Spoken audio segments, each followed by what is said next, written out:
Hi, this is Anna Imagination with the Ethical Asshole, and I am your host, the Salty Bitch. Welcome to This Podcast is Not a Conspiracy. I am teaching you how to do science the right way. So, there are two words that came out of philosophy, and a lot of people don't quite know what they mean unless you've done philosophy the right way. And then one of those words kind of developed into its own thing. And I'm looking in the research and I'm doing all this stuff and I'm like, oh God. So I'm just, welcome to Philosophy 101. There are two Greek words called esoteric and exoteric. Now, these are not mysterious. It is not the secret society. No. I'm going to translate this for you. Esoteric meant insider point of view. Exoteric means outsider point of view. That's it. The reason why the Greeks distinguished between these two things is because you're going to love me after today. Because the Greeks understood the importance of distinguishing the difference between someone with an outsider's point of view versus an insider's point of view. Because what does an insider know about an outsider, and what does an outsider know about an insider?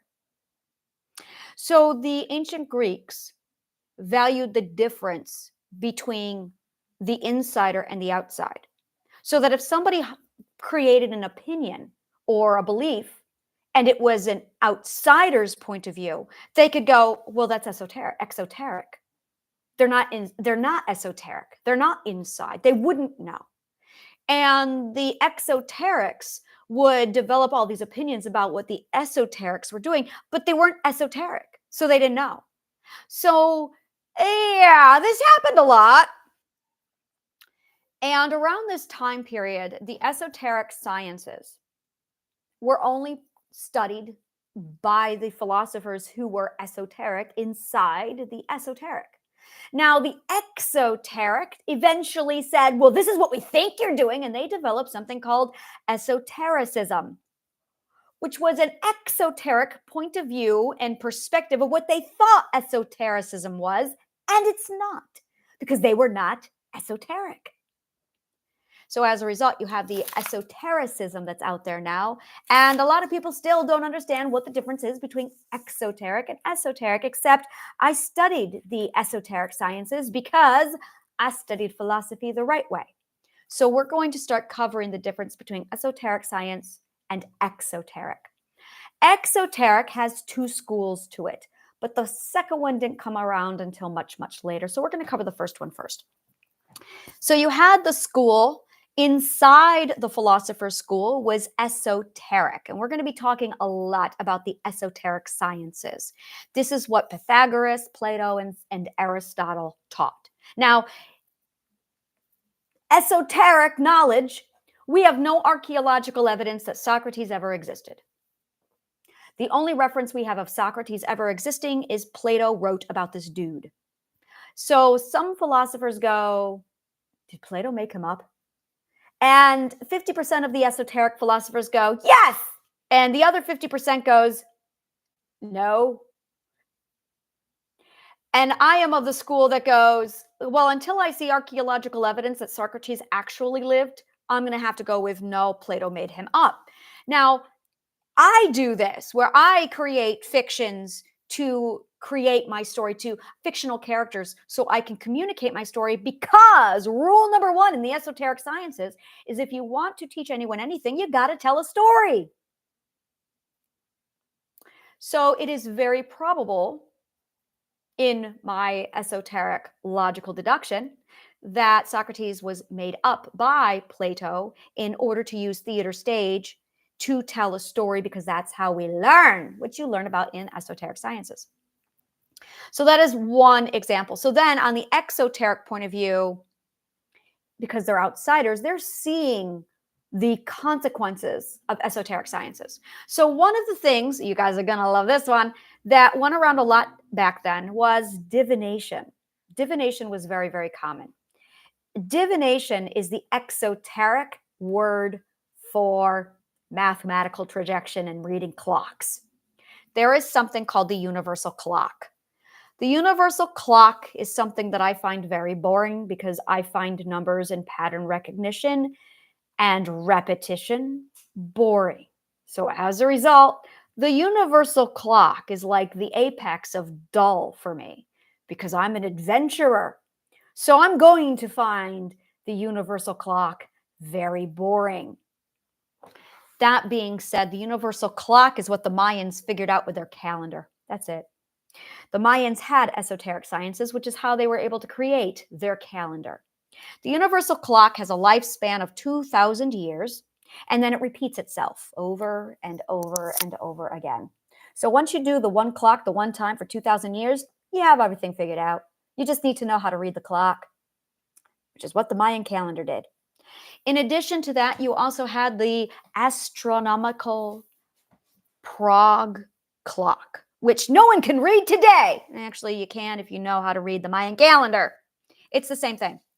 It's just the visual of what the Mayan calendar did, and it reads, it's got about a 20-year lifespan on it. It only reads 20 years, not 2,000. So that's the universal clock. Now, once you know how to read this clock, you literally can predict anything quite well. It's not prediction. See, the word predict literally is an exoteric definition. But to the esoterics, it wasn't a prediction. It was, I'm reading math. I'm reading a clock. So when you look at the clock right now, according to my clock, it is 1:51 p.m., which means, here you go, prediction at 1 hour, it's going to be 2:51 p.m. Now, did I just make a prediction? Is that a prediction? Because that's pretty much what's going on. That's what divination is. So the exoterics call it divination, literally meaning to predict, divinare, which is Latin for to predict, divination. Later, to predict became God and deity. So apparently, if you know how to do math, you're a god. Mathematicians are going to love this. So that's it right there. Now, esoteric, they're all going, I'm not predicting, I'm just reading a fucking calendar. That's like going, oh my God, in a week it's going to be November. I'm a god. That's literally what it is to the esoterics. But because the exoterics lived outside of the esoteric lifestyle, they had no idea how they were doing it. They're just going, whoa, it's magic. You must be God. No, not really. I just know how to use math. So this is the beginning of magic. This is where magic began, is the exoterics interpreting the esoteric sciences. We're going to be getting into this a lot. So that is divination in a nutshell, being able to read the universal clock. Now, why does this matter? Because you literally can tell everything that's ever going to happen ever, because we've done it. We've already done it. We're going to do it again because it's called repetition in a pattern. It's really fucking boring. The Akashic Records is somebody translating the entire Mayan calendar. Surprise! It's also why the Mayan calendar ends after 2,000 years, because it's a pattern. It's also why the Roman papacy, the Vatican, has all of their information ending in 2027, because according to the calendar, they don't make it past that point.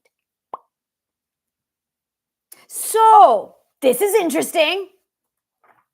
That all being said,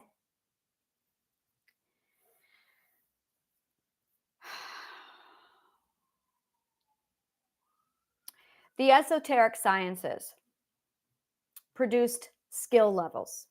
The skill levels are apprentice, tradesman, master. You probably have heard of these ones. And then it starts philosopher and then sage, which are referred to as wizards. Literally, look it up. A wizard is a philosopher or a sage. It meant wise man. I'm a wizard. So philosopher, sage, and then magi, and then genii, and then logi or logi. And that's the order. Magi was the old Persian word which the exoterics called magic. So while the esoterics are referring to it as the magi, and the esoteric sciences. The exoterics are referring to it as magic.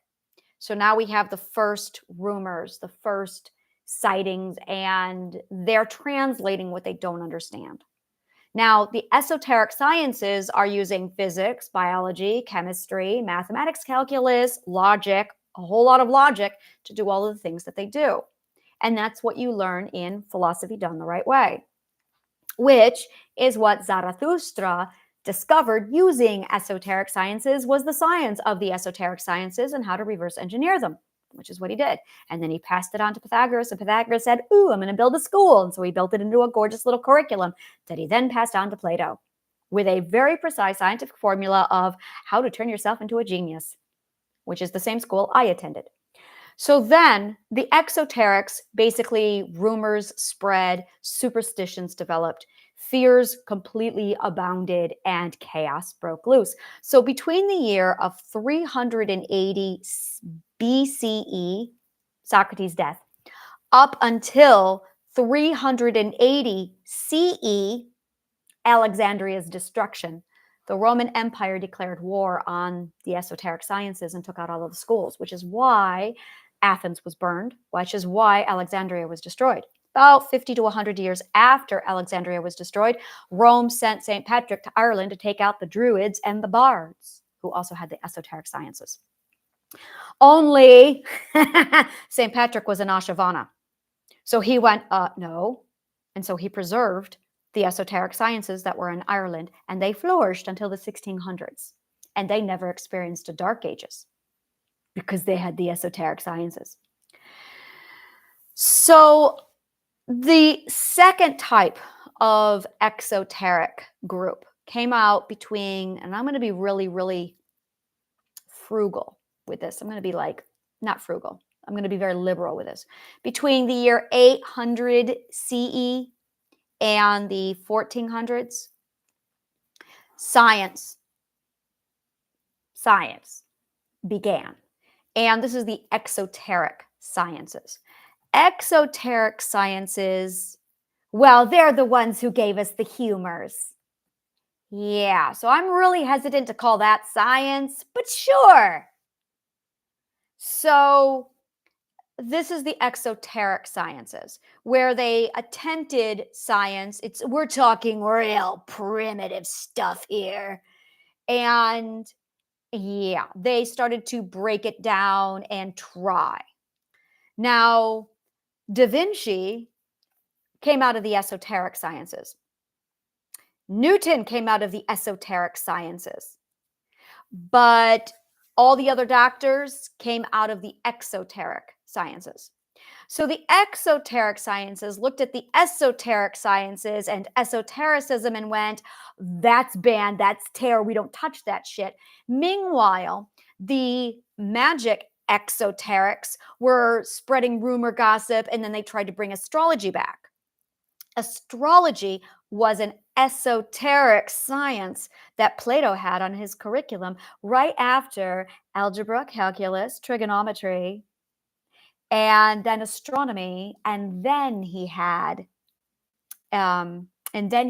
astrology after astronomy. So yeah, it's a little different when you look at Plato's curriculum. It's really different when you look at his curriculum. I don't think he had calculus back then. I think he had, I'll have to look at that, because he had access to the Persians and their mathematics. And their mathematics, because they had the esoteric sciences, was far more advanced than what we had in the exoteric world. So the exoteric sciences are the snail's pace of science.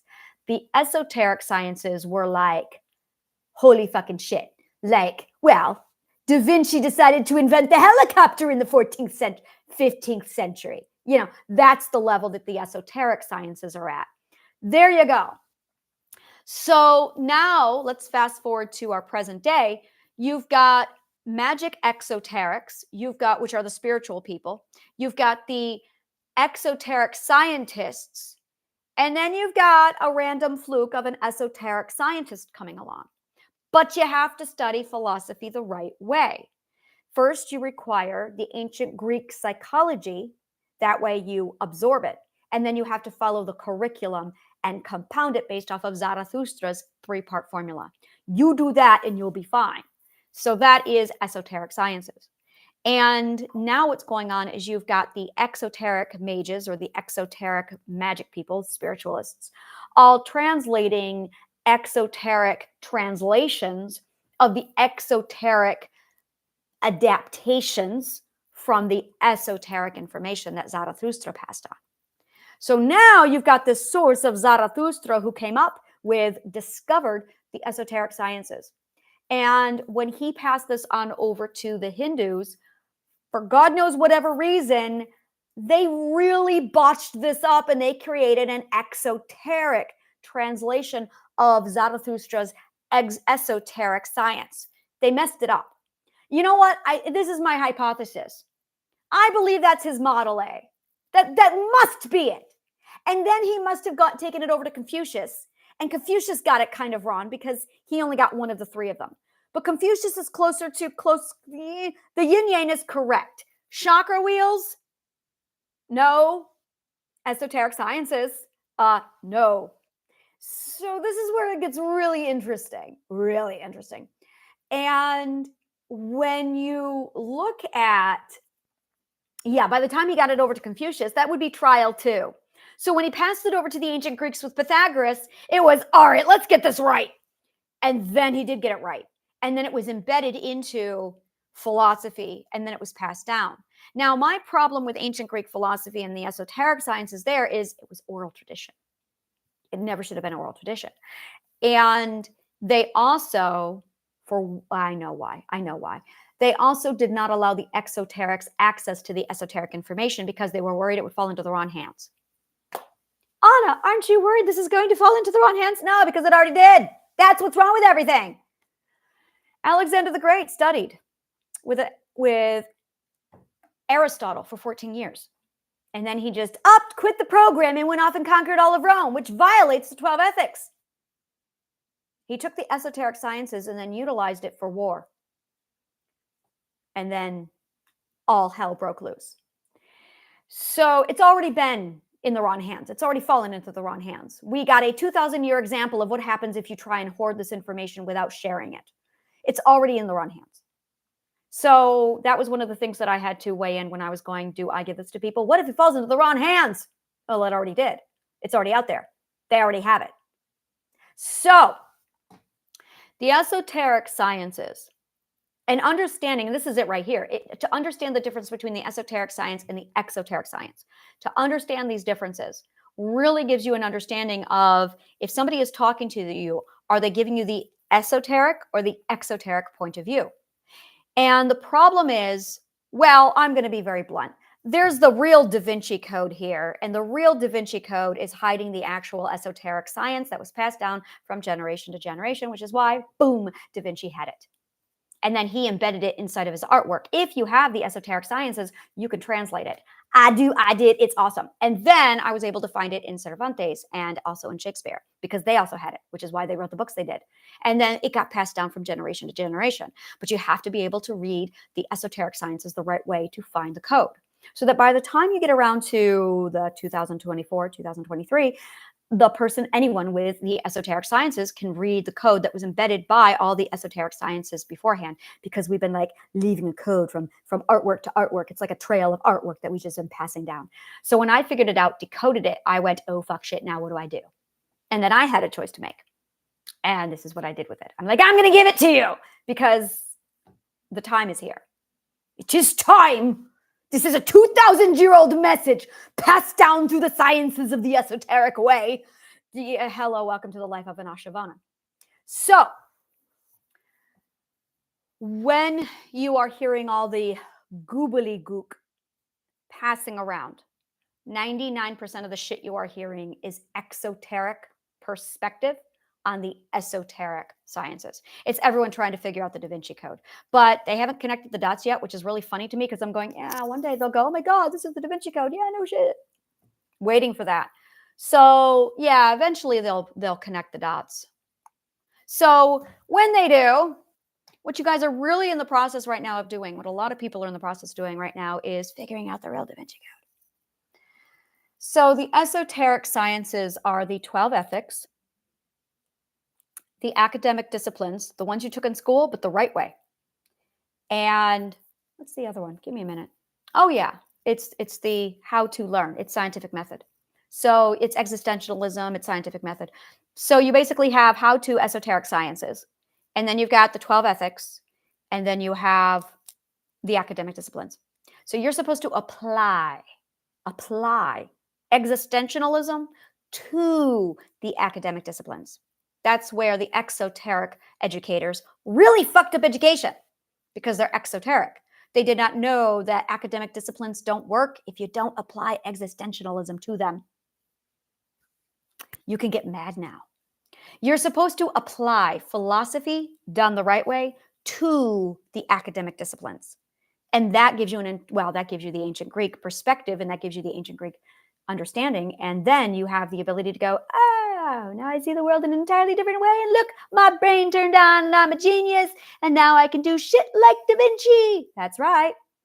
Hence the Da Vinci Code. So when you start to do your research, when you are doing your research, the big thing you really want to know is this person coming from the exoteric point of view or the esoteric point of view? How do you know if they're coming from the esoteric point of view?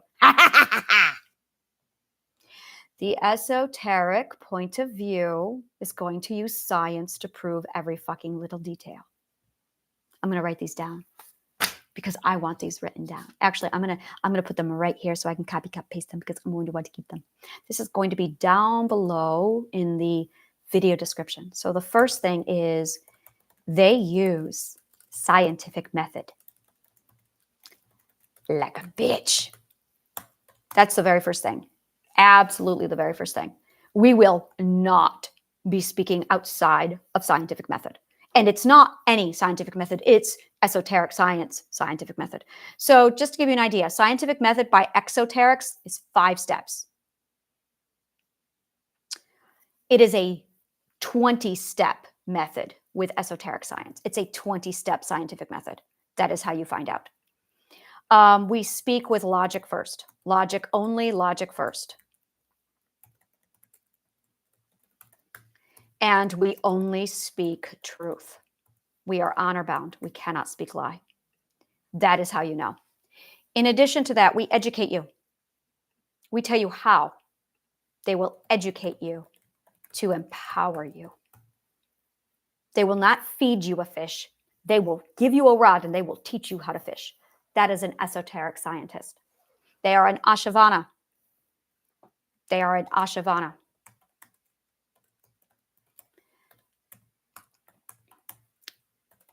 They can explain the science behind reverse engineering your own intuition, and then they can discover new sciences. Here, you're going to love this one. They can explain everything simply.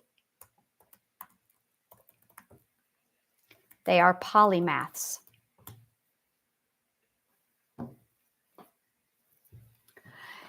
Currently, I am the only Ashavana that I know of.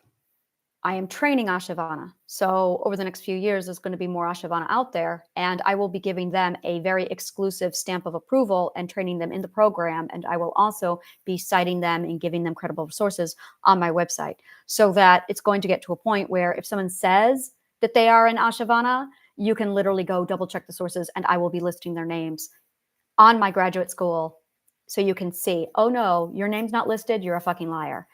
And we will be teaching you how to tell an Ashavana. So once you get to that point, it's not going to be a word someone can just throw around. Claiming to be of the esoteric sciences is, you will be trained on how to recognize one, what to look for. It is all about enabling you. All about empowering you. It is all about providing you with your own self-authority to give you everything you need so that you are not dependent upon them.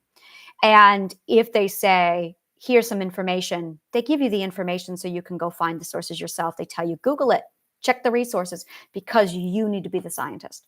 That is how you do it. They will honor and respect and live by the 12 ethics. That is the other thing. Huge, huge, huge, huge, huge. The 12 ethics. They live by the 12 ethics. They eat, breathe, die, the 12 ethics. They have no ego. They have no ego over truth. I'm going to say truth before ego. That's probably the best way. I don't like the word ego because it's Freudian garbage. And a lot of people really don't understand what ego actually means. They confuse arrogance with ego, or self-esteem with ego. And that's a problem. So it's truth before self-esteem. We're going to say self-esteem because ego is basically, I hate everything about the word ego. I really do. So it's truth before self-esteem. That's how you tell. Let me see here. What else is there? It's purely logical based. But again, they're not teachers. They would never be a teacher. That's the other thing, is they would never, ever be a fucking teacher. If they are hosting classes, like, this is a big deal.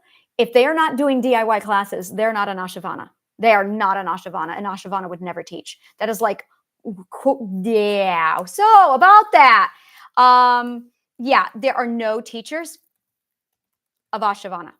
It's 100% DIY only. Yeah. So I'll explain why. When you teach, you're actually violating the second ethic. Well, there you go, the end. Because you are only supposed to be teaching someone the basics, which should be done by the time the child is 8 years old. Teach them how to read, teach them how to use logic, teach them scientific method. Your job is done. After that, you have all the tools you need to become an Ashavana all on your own. Now go do it. And it is a lifelong commitment. You are a life learner. You are dedicated to life learning for the cause. You have to purify. You have to purify your own education and knowledge. This is fucking brutal. I'm going to put this in here. This one is fucking brutal. This was, yes. Yeah, it's the purification. I'm going to call it the purification process. I remember the nightmare. Purification process of information versus knowledge. Oh, God. Okay, so I'm going to explain what this is. I was 12 when I caught it for the first time. I was 8. Was I 8? No, I was 12. I was 12. I feel like I was maybe a little younger. There was something going on, so I'll explain it. So I was 4 when I started to catch logical fallacy inside my teachers. And it pissed me off because I'm like, that doesn't make sense. And then when I was 8, I caught it again. When I was 10 or 12, yeah, that's what it was. I was 10. It was around 10, 1990. And I caught it again. And I was fucking pissed. And I started to cleanse and purify. I used logic to purify the information they gave me. And I had to go back to what they taught me. I was like reading a book and I found out that the book was incorrect. So I had to use logic to remove the logical fallacy from the book. It is a pain in the fucking ass. And by the time I was 12, I was aggressive about who was allowed to teach me because I was purifying my truth and my logic. And anytime anyone gave me information that contradicted my logical core, I had to purify and pull it out. And by the time I was 15, I had to do it again. And by this point, I was aggressive. Like, if you can't give me 3 fucking sources, don't give me information. So that by the time I was 20, I had a checks balance lists of, if you are not doing a logical check balance on all of your data, I'm going to do it for you, or you're just not going to talk to me. Really drove my then husband really fucking batty. Like, he's like, can I say anything to you without you double checking? No, I can't. That's how I knew he was a narcissist. So I triple checked all of my resources. And he was an organic chemist. So I thought, narcissist.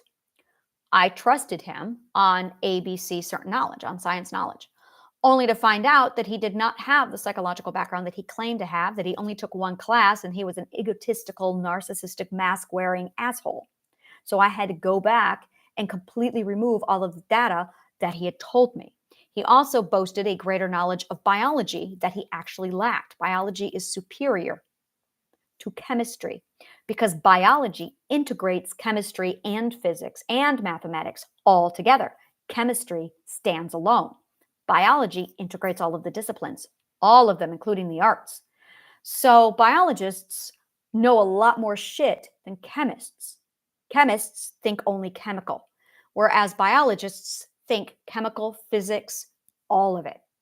Biologists are like, so he would bash biology, and I took that data, put it into my core, trusting his science skills over my own, only to find out that he was a fucking moron, and I had to completely re-cleanse it all. So I just had to remove all of the data points that he ever gave me, throw them away, and say, well, I got to start from scratch. Fortunately, I didn't learn that much from him because I triple checked my sources. So yeah, it did not require a lot of work, but still. So now let's fast forward. Let's assume for a moment that you've been 40 years and you haven't done any fact checking on anybody. I had a person in my life for 22 years who learned this the hard way. She had been going to school after school, college after school. She had attended over 25 years of education, college education. And she started to notice logical fallacy in the educational system. Yep. So she started to work through it, and she realized that the 25 years she had studied was all fucking garbage. So now she couldn't trust any of it, and she had to go back and relearn all of it. I was 12 and 15 figuring that shit out. So I was able to really clean my education so that now I'm like, oh, I'm aggressive about it. I triple check every fucking thing. And when somebody gives me information, I'm the first one to pull out my phone and I go to abstracts. I go to NAM. I go to archaeological abstracts. I pull up stones. I translate my own languages. Like, that's my level. So that I'm doing my own science, because people are fucking assholes. It's called confirmed bias. So this is what we refer to as purification of information. And if you are going to be an Ashavana, you have to purify all knowledge. And if you're not purifying the knowledge and making sure that every little thing inside of your head is not triple checked sources, game over. And it's a process. It's something you're always doing. Because the brain receives 140,000 pieces of data every day.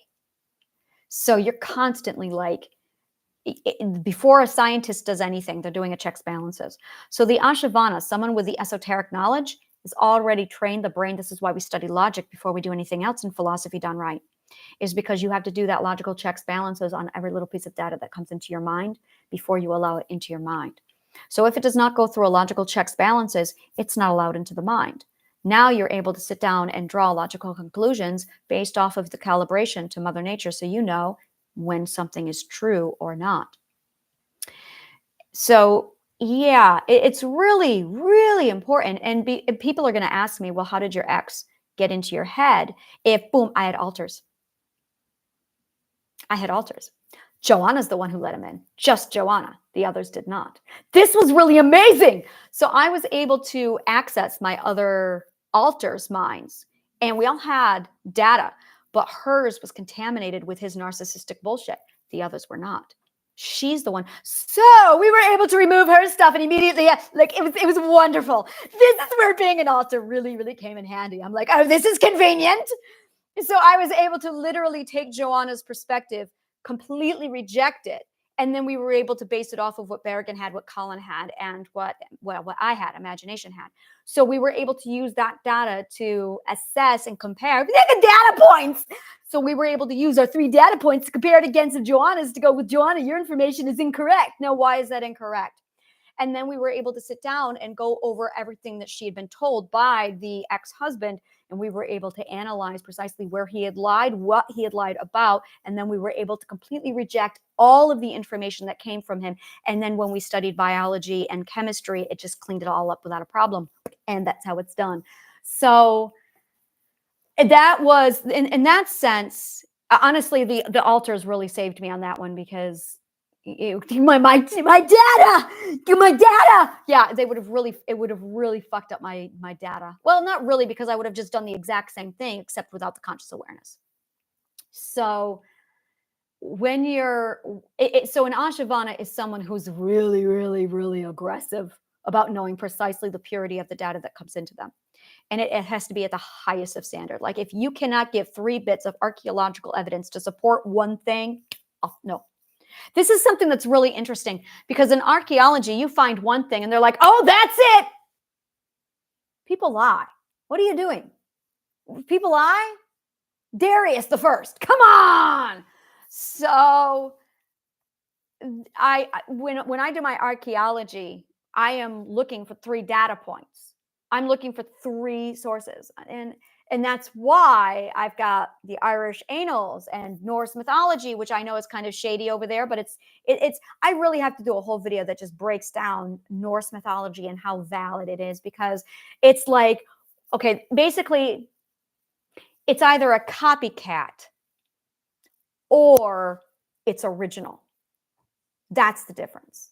It's a copycat or it's original. Irish mythology is original, except for the Christian stuff that just kind of suddenly seeps in. But that's really easy because when the Virgin Mary shows up to talk to the fairies, literally, you kind of know which parts to weed out.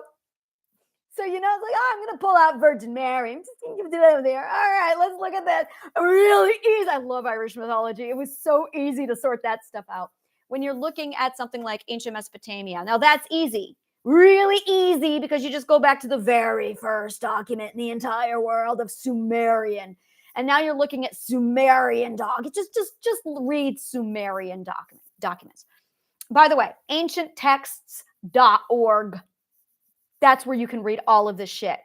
And when you do, keep in mind that you are reading translations. So you're going to want to double check all of the sources on the abstracts. Learn how to read abstracts. You do that and you'll be able to really, really, that augments a lot. And I studied philology and linguistics and logic to be able to translate the ancient languages.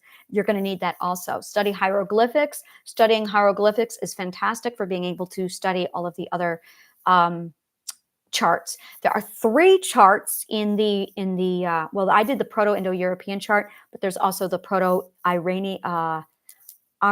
Indo-Aryan chart, and there's another chart. So there's 3 different charts to read from. And that shows you the logical sequence of how words and languages, they don't evolve, how they compounded. And that's their logical sequence. So you can see how that shifts and moves over time, how they compounded. And then once you understand how words change, really fucking important. So this is a fluke. This is a really weird, Mother Nature. This is all I can say is divine intervention. This is the only time I'm going to say fuck divine intervention, because what the fuck? 2 incidences in my life where I had significant divine intervention where I'm going, holy fucking shit. This is why I believe in this shit. The first one is, for whatever fuck reason, the Christian school, the parochial school that I attended, my first educational system, pre-ancient Greece, they had me studying word compound and how words change and compound over centuries. And I don't know why. And they had me doing that for 6 years. From 1st grade up to 1st, 2nd, 3rd, 4th, 5th. For 5 years, I took lessons on how to translate and how words change and move from time to time. I have no fuck idea why they felt I needed this. I have no idea why it was in the curriculum. Divine intervention. Because that became like the foundation for philology, for my linguistic studies, for my language. And when I did theater and stage, it's why I can articulate so well. It's because I had this word building course for 5 years. And I was 6 when they started it with me. So I don't know what divine intervention. The other one is, with all of the research and all of the stuff that I have ever studied, not once did I ever come upon anything by the name of the Akashic Records. Which, once you look at my background and my history of what I studied, it's like really fucking weird that I didn't. And it's like, how the fuck could I have missed that? Divine intervention. I was not supposed to touch that. The other one was Zarathustra. That was the other one where it was like divine intervention, because I was studying theology. When I say I studied theology, I mean all of them, like Joseph Campbell level, all of them, mythology, legend, theology, religions. I mapped all of them out. I did this for about 15 years. And then I drew all the common denominators and mathematical patterns between all of them. I really loved this time period of my life. And while I was doing that, I was also studying existentialism and metaphysics. So when I put all of this stuff together in this gorgeous map, not once did I come upon the Akashic Records and Zoroastrian. Completely fucking weird. And I remember going, I really want to study Zarathustra. I really want to study. And I didn't see Zarathustra. I saw Zoroastrian. And I'm like, I really want to study that. Damn it. Where do I study? Fuck it. I'll just study philosophy instead. So I picked up philosophy and I read philosophy instead of Zoroastrian, only to find out that philosophy is Zoroastrian. Like, so those are the three. I know I started off saying two, but I'm like, oh yeah, there was also the Zoroastrian thing. Those were the three divine interventions where I'm going, I believe in a God now. Like, that's it. That's it right there. Like, divine intervention. There's no, that was Mother Nature going, you are not supposed to have this. So I'm going to take Akashic Records from you and Zoroastrian that you cannot have until after you have completed Anna's records. Yes, ma'am. Yeah. And word building, like I have no idea what that was. So when you are looking at the esoteric sciences, the exoteric sciences, understanding if somebody is talking to you with an outsider point of view or an insider point of view. Now, and this is where we see a lot of this. It's when the exoteric is speaking without any knowledge of the esoteric sciences, and they are doing scientific method. Now, and this is where I'm probably just going to do a video on this, because what it is you're getting visions, you're channeling, you don't understand what's going on. It's scientific method. You are actually experiencing something called intuitive logic or mathematical intuition or intuitive cognition. Intuit cognition. I'm going to give you these three words probably in my next video, and we're going to break them down. And then I'm going to explain to you the science behind channeling and what exactly is going on. Because what's going on is you basically have a bunch of exoteric people without the esoteric sciences, but you're doing esoteric sciences, but you don't know what you're doing because you haven't been trained in the esoteric sciences. So now you've got a lot of exoteric people going, what's happening to me? And the esoterics are sitting here going, you're doing esoteric sciences. It's not a big deal. And the exoterics are freaking out going, some of them are scared, some of them are desperate for answers. And the esoterics are going, there's only me. Like, there's only me. It's just, yeah, we used to all be here. There used to be more of us, but then Rome happened. So yeah, it's an old hat for us.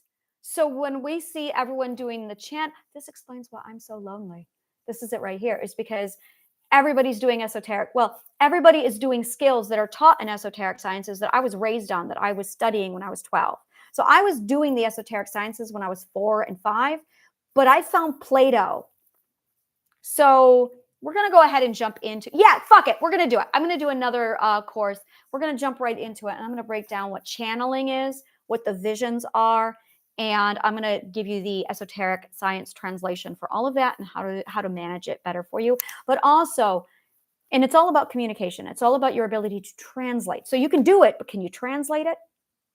And that's what the esoteric sciences do, is it helps you translate what you're seeing and feeling. And it's being able to sort out, okay, is this your bullshit or is this the real deal? And you've got to be able to sort that out. So I will be right back. Thank you so much. And may the kindest of words always find you.